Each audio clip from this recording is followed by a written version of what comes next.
Assalamualaikum dan salam sejahtera, salam Malaysia Madani dan salam anak baik lagi cerdik. Saya Hana, wartawan dari Sujana TV, melaporkan sempena program Career and Motivational Talk Fly High with Malaysia Aviation Group yang berlangsung pada hari ini di Dewan Seri Mahawangsa. Program ini bertujuan memberi pendedahan kepada pelajar tingkatan 5 tentang peluang kerjaya dalam industri penerbangan serta membangkitkan semangat mereka untuk mencapai kejayaan selepas tamat persekolahan. Pelajar berpeluang mendengar perkongsian inspirasi daripada wakil Malaysia Aviation Group yang berkongsi pengalaman, cabaran dan peluang menarik dalam bidang penerbangan.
Isi minyak macam tu.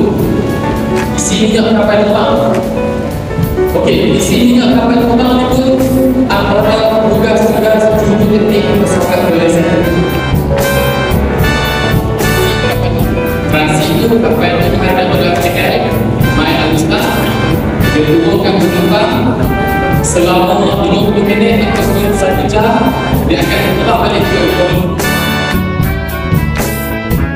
Kuala. Betul, sayap. Break sayap tu untuk break apa?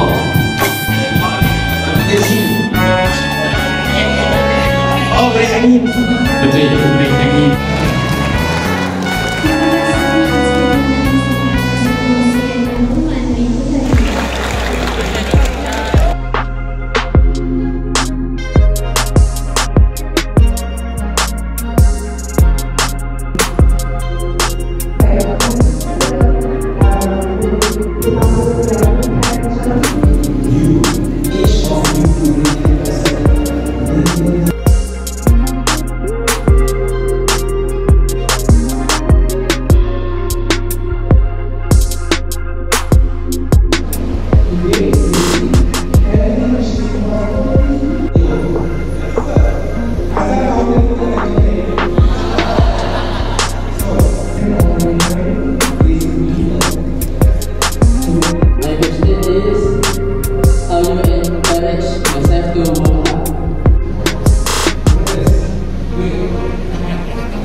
Bersama saya, Wakil Pelajar Tingkatan 5 untuk sesi berbual. Boleh perkenalkan diri dan dari kelas mana?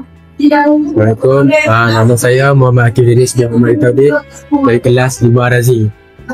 Soalan saya, bagaimana perasaan anda selepas menghadiri program Career and Motivational Talk Fly High with Malaysia Aviation Group ini?